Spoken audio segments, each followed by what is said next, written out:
Hi everybody, this is Vagun Shah from Integration Lab. Today we are going to discuss about inbuilt feature launched by Pabbly team. The feature name is keep the module on the fail step, and we are going to discuss how it works and what was the situation before this feature was launched and what is the situation after this feature is launched and how you can implement in your workflows or how you can understand this feature, right? Just get started with particular workflow. So here is a workflow where I am capturing the data. The data coming in is email and marks, and basically we are looking up a particular email address into a Google Sheet column A, and which returns us the particular row number, right? Row index, this feature, this thing, and then we are updating that particular row with the marks we got from the webhook. Okay, now until now what was happening that whenever if this data is not coming from the webhook, it will fail the step number 2 and 3 both. Okay, and it will cost you 2 tasks as well, even though if those 2 are failed tasks. Okay, but from now on Pabbly Connect will automatically detect if the data is dependent on the previous step or not. So if the third step has data mapped from second step, and if the second step fails, it will skip the execution of the step number 3.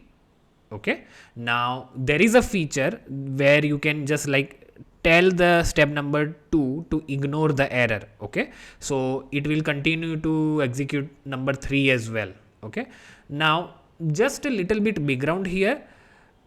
The fail step is like quota exceeded or required field value is missing, those kind of stuff. Okay, it is not finding the data. Okay, so if data is not found, it is not called a failed step, it is just data not found, right? So yeah, that was the difference I wanted to clear. Okay, so yeah, let's start with sending a dummy data. So this is the email address available, and I will make the mark as 35. Here is a Google Sheet, mark is 20. Let's do a send here and let's see if it updates the marks here or not. Yeah, that updated perfectly without any issues. Now if we change the data, okay, instead of sending email label, we are sending email 1. So the mapped value is not available for second step, right? So if we send this now, and if we go back to Pabbly Connect history, here you can see it is partially failed, right? So if we click on the task history ID, you can see here the red cancel sign. That means that particular step failed. What was the reason? Required field lookup value was missing. Yes, that was the case, we know that. And because the second step has value mapped from the third step had a value mapped from the second step, it skipped its execution. Okay, now it still sent the data to another webhook completely fine, right? Why? Because let me just show you the mappings again. The data in the fourth step was actually mapped from the first step. Okay, so there wasn't any dependency on the second step, right? Now let's click on this plus icon and let's say index, and let's map the value from this one. Okay, and let's do a save and send test request to save the data.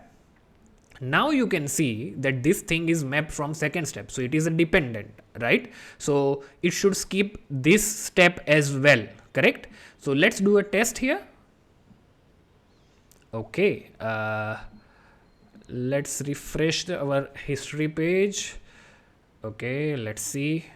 Okay, you can see that it skipped both of these steps, right? That should how it work.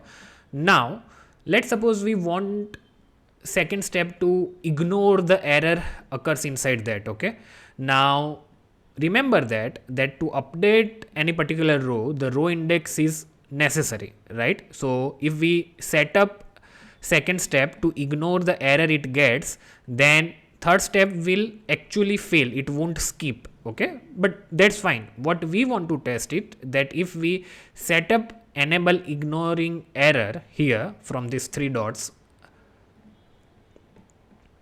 then it should still send the data for the fourth step. It should not skip the fourth step, right? So here we go again, sending a request here. Okay, request accepted, and let's refresh it. 12:48. Let's go here, and here you can see that it worked completely fine. It looked up the data in here. It failed, required field was missing, right? And this one failed as well. Why it did not skip? Because we set up second step to ignore the errors, right? And then it worked fine for the API step, right? So this is how you use ignore errors for a particular step, right? Now this is very helpful feature.